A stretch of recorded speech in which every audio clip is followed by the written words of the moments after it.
मेरा सिर्फ ये कहना है सर कि दाखिल खारिज के मामले में, परिमार्जिन के मामले में काफी लेट लतीफ मामला हो रहा है। कितने पदाधिकारियों पर यह कार्रवाई करार किए हैं अब तक? 139 सीओ का मैंने अभी वेतन रोक दिया है। सुधरो या सुधारेंगे। तो इसलिए माननीय सदस्य एकदम निश्चित रहें। मेरा मुतालबा है कि जिस तरह से परिमार्जिन 2 इन्होंने जारी किया है, एक अवसर बिहार में दिया जाए कि जितने केवाला को इन्होंने अस्वीकृत किया है अंचल स्तर पर, डीसीएलआर के यहाँ भेजा है, अंचल स्तर पर ही उसको दाखिल खारिज 2 के नाम से करे और वो सक्षम पदाधिकारी को खड़ा करके डीसीएलआर से मुक्ति दे उसको। नमस्कार, मेरा नाम आलोक है। आप लाइव स्ट्रीम देख रहे हैं। बिहार विधानमंडल का शीतकालीन सत्र चल रहा है।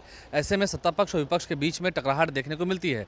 देखिए, आज अख्तरुल ईमान जो कि प्रदेश अध्यक्ष हैं एआईएमआईएम पार्टी के, बिहार में जो लैंड सर्वे हो रहा है, ज़मीन सर्वेक्षण का काम हो रहा है, उसे लेकर सवाल खड़े किए थे और ये तक कहा कि अधिकारी जो हैं वो पैसा ले रहे हैं, रिश्वत ले रहे हैं। सदन की कार्रवाई के दौरान जब घुसखोरी की बात हुई, पैसे के लेन देन की बात हुई, तो ऐसे में राजस्व भूमि सुधार विभाग के मंत्री दिलीप जायसवाल, जो कि प्रदेश अध्यक्ष भी हैं बीजेपी के, उन्होंने कहा कि अगर वो नहीं सुधरेंगे तो हम सुधारेंगे, सुधर जाए नहीं तो सुधारेंगे। ये बातें दिलीप जायसवाल ने कही हैं, खरी खरी बातें कही हैं, चेतावनी भी दी है।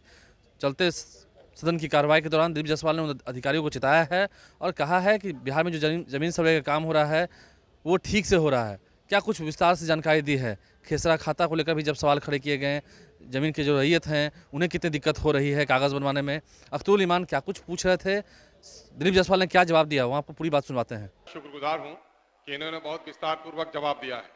खंड 1 को उसने स्वीकार किया है कि आंशिक तौर पर 35 दिन से लेकर 90 दिन तक भूमि विवादों का निष्पादन होना है दाखिल खारिज का।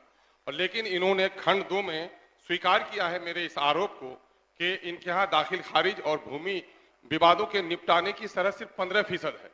101 डीसीएलआर के यहाँ इनके पेंडिंग केसेस हैं और इनका मामला है कि इनके नियमावली के अनुसार तमाम तर डीसीएलआर को 16 कार्य दिवस करना चाहिए सर, लेकिन सिर्फ 11%, सिर्फ 101 में सिर्फ 11 डीसीएलआर इनका 16 दिन कोर्ट किया है सर, जिसकी वजह से मेरा साफ मुतालबा है। जानना क्या चाहते हैं? मेरा साफ मुतालबा है कि आज भूमि विवाद से सर पूरे बिहार में जंग चल रहा है सर। एक म्यूटेशन में 15 से 20 हजार की रिश्वत हो रही है सर। क्या है प्रश्न? मेरा ये साफ पूछना है कि इनका 15% ही दाखिल खारिज का मामला निपटारा हो रहा है और चूंकि इन्होंने अपने जवाब में मुझे 4 स्थानों पर कहा है कि इनके साथ अधिनियम की, नियम की, कार्रवाई की रिपोर्ट संलग्न नहीं है रिपोर्ट सर, इसलिए पूरे तौर पर मामला स्पष्ट नहीं हो रहा है।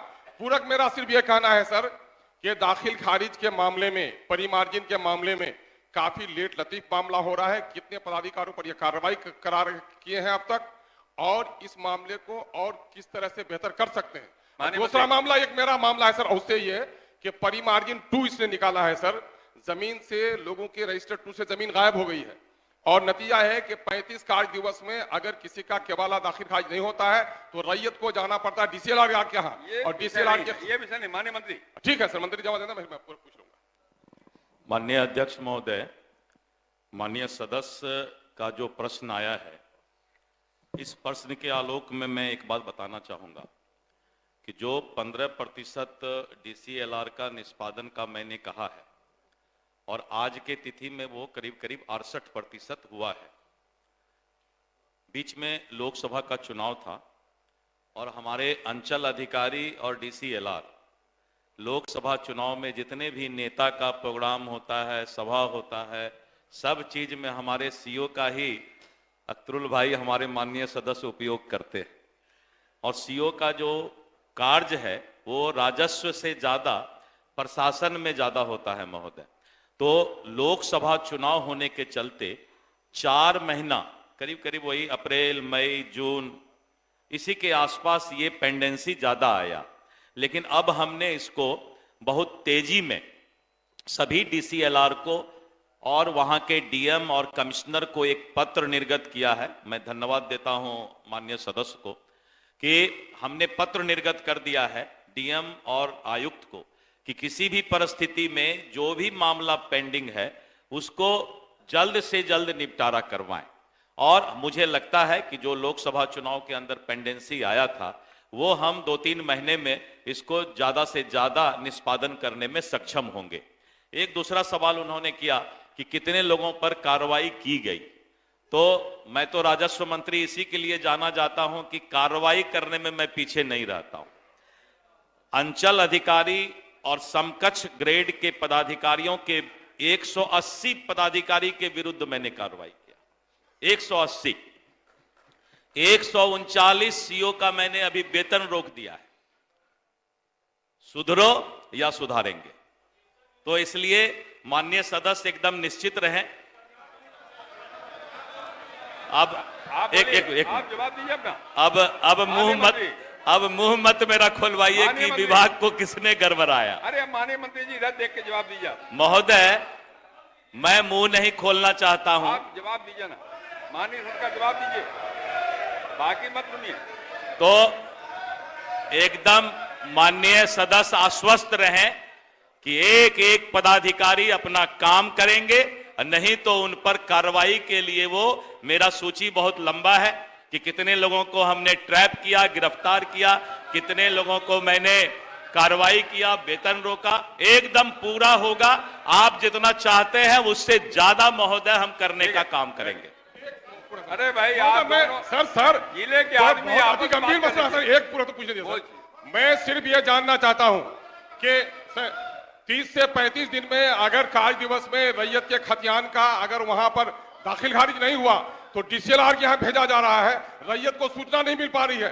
जो डीसीएलआर के नाम से लोग 15 से 20 हजार रिश्वत दे रहे हैं। मेरा मुतालबा है कि जिस तरह से परिमार्जिन 2 इन्होंने जारी किया है, एक अवसर बिहार में दिया जाए कि जितने केबाला को इन्होंने अस्वीकृत किया है अंचल स्तर पर, डीसीएलआर के यहाँ भेजा है, अंचल स्तर पर ही उसको दाखिल खारिज 2 के नाम से करे और वो सक्षम पदाधिकारी को खड़ा करके डीसीएलआर से मुक्ति दे उसको। डीसीएलआर के जाने के 50,000 रुपया लग जाता मजदूरों को, रिक्शा चालकों को। महोदय, जो पदाधिकारी एक बार किसी अपने अपील का सुनवाई कर लेता है और उसका फैसला दे देता है, फिर उसी पदाधिकारी को हम उसका सुनवाई करने कैसे दे सकते हैं? जब भी करेगा तो कोई अपर। तो बिहार विधानमंडल के सदन की कार्रवाई के दौरान क्या कुछ बातें हुई हैं। शीतकालीन सत्र चल रहा है, नीतीश कुमार भी सदन में मौजूद हैं, तेजस्वी यादव भी सदन में मौजूद हैं।